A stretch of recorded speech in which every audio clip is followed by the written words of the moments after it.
We are at the end of globalization. We've taken globalization for granted, and as it drifts into history, we're going to miss it. The second wave of globalization began in the early 90s, and it delivered a great deal. Billions of people rose out of poverty. More impressively, wealth per adult in countries like Vietnam and Bangladesh increased by over 6 times in the last 20 years. The number of democracies rose, and countries as diverse as Chile, Malaysia, Estonia held free and fair elections. The role of women improved in many parts of the world. If you look at wage equality in countries like Spain or access to education in countries like Saudi Arabia. Economically, supply chains spread like webs around the world, with car parts crisscrossing borders before the final product came into place. And globalization has also changed the way we live now. It's changed our diets, it's changed how we communicate, how we consume news and entertainment, how we travel and how we work. But now, globalization is on its deathbed. It's run into the limitations of its own success. Inequality and new record levels of indebtedness, for example, world debt to GDP, is now pushing levels not seen since the Napoleonic Wars 200 years ago. Show us that the advantages of globalization have been misdirected. The global financial crisis was the result of this mismanagement. And since then, policymakers have done little but contain rather than solve the problems of our age. Now, some highly globalized countries, such as Ireland and the Netherlands, have managed to improve income inequality in their countries by better distributing the bounties of globalization through higher taxes and social welfare programs. Other countries have not been as good. Russia, and especially the United States, have extreme levels of wealth inequality, more extreme even than during the time of the Roman Empire. And this has convinced many people that globalization is against them, and that the bounties of globalization have not been shared with the many. And now in 2020, we're confronted by the pandemic, which has shaken the ground under us and further exposed the frailties of the globalized world order. In past international crises, most of them economic or geopolitical, there has usually ultimately been a sense of a committee to save the world. Leaders and leading nations would come together. But this time, uniquely, there has been no such collaboration. Against the backdrop of trade wars, some countries like the US have outbid others for masks. There's been hacking of vaccine programs, and a common enemy, the pandemic, has not been met with a common response. So any hope that we might have a world vaccine or a world recovery program is in vain. So now we're at the end of an era in history. An era that began with the fall of communism, that set in train the flow of trade, of finance, of people, and of ideas, and that now comes to an end with events like the shutting down of democracy in Hong Kong. The question now is, what's next? Well, if the era we're leaving was characterized by a connected world trying to shrink and come together on the basis of economic goals and geography, the New World Order will be defined by rival, distinct and different ways of doing things, and ultimately collaboration based on values. And this New World Order is very much a work in progress. Disorder might be a better word, and it has been for some time. But think appropriately of great sheets of ice breaking apart, some drifting away, and others later reforming. And the internet is a bit like this. It used to be global. Google used to have 30% of the market share in China, and now it has close to 0%. And the big regions of the world increasingly look at the internet from a values-based point of view. America values tech innovation and its financial rewards. China takes a political view of the internet and cordons it off. And at the same time, China has this incredible e-commerce economy that no other country has come close to matching. And then there's Europe. And in Europe, a conversation about the internet is effectively a conversation about data and privacy. So there you have it. One common problem and three increasingly different competing views. And this shows us that rival ideologies will drive very distinct ways of doing things. But what about collaboration and cooperation?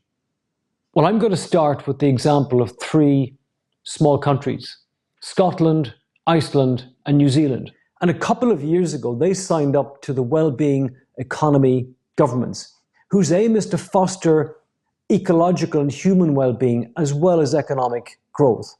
Practically speaking, these countries are already discussing things like well-being budgeting, well-being-led tourism, and using the well-being framework in the fight against COVID. Now, these three countries are about as geographically distant and diverse as you can get, but they've come together on the basis of a shared value, which is a common understanding that there is more to government policy than merely GDP. Similarly, in the future, other small countries and city-states, Singapore, Switzerland, the United Arab Emirates, will find that they have more in common with each other than with their larger neighbors. They're all global financial centers, they all invest in strategic planning, and they are all geopolitical micropowers and will collaborate more as a result. Another good example of how values rather than geography will increasingly shape destinies and alliances is Europe. During the period of globalization, one of the key phenomena was the eastwards expansion of the European Union. From 2004, it added 13 new members, despite the near existential crisis of the euro, constant pressure from Russia, and of course the trauma of Brexit. And like a company that has grown too fast, Europe needs to stop and think about where it's going and ask whether its values can steer it in the right direction. And this is beginning to happen, albeit slowly. European leaders talk a lot about European values, but frankly, most Europeans, be they German, Greek, Latvian, or Spaniards, really don't know or have a clear idea what those shared common values are supposed to be. So European politicians need to do a very good job of asking them how they feel about these common values and then communicating the answers back to them in a clear and tangible way. And of course, social media is a very important tool to deploy here. And as Europe moves from a union that's based more on values and less on geography, its contours and those values themselves will increasingly be defined by the tension between Brussels and countries like Hungary and Poland, who are increasingly behaving in ways that go against basic values, such as respect for democracy and the rule of law. The treatment of women and the LGBT community are other important markers here. And in time, Europe will and should tie financial aid to these countries and policy to their adherence to Europe's shared values. And these countries and others in Eastern Europe and Cyprus still have close financial ties to Russia and China. And again in time, they will be forced to choose between Europe and its values and these other countries and their own distinct values. Like Europe, China is another big player with a very distinct set of values or contract between the people and the state. And I have to say that this set of values is not one that is well understood in the West. And given China's extraordinary economic and social transformation in the last 30 years, we should really be more curious. China's values are rooted deep in its history, in a desire to regain the place it once enjoyed hundreds of years ago, when its economy was the dominant one. Indeed, Xi Jinping talked of the China dream well before Donald Trump was elected with the catchphrase, "Make America Great Again." And China's system, viewed from the outside, is based around a contract or a bargain where people will sacrifice their liberty in return for order, prosperity, and national prestige. It's one where the state is very much in control, which is something that most Europeans and Americans will find alien. It's also a system that has worked very well for China, but the biggest risk it faces is a period of high and prolonged unemployment that will break this contract between the state and the people. And for other countries, China can be an attractive partner. It can provide capital and know-how. I'm thinking, for example, of Pakistan and Sri Lanka, two members of the Belt and Road Program. But this partnership comes at a price. They're beholden to Chinese technologies, such as the controversial Huawei. Chinese investors own their debt, and as a result control key infrastructure, such as the main port in Sri Lanka. Now, I find that when we talk about globalization, the end of globalization, and the New World Order, we spend far too much time discussing America, Europe, and China, and not enough time on the many exciting things happening in fast-growing economies from Ethiopia, Nigeria, to Indonesia, Bangladesh, Mexico, and Brazil. And in the New World Order, the question for these countries is what model to follow and what alliances to build. And many of them, during the period of globalization, had become used to being told what to do by the likes of the IMF, the International Monetary Fund. But the age of condescension is now over. So the tangible opportunity in a less uniform, more value-driven world for these countries is that they have much greater choice in the path to follow, and arguably greater pressure to get it right. So should, for example, Belarus and Lebanon follow the Irish model or that of Dubai? Does Nigeria still think it has shared values with the Commonwealth countries?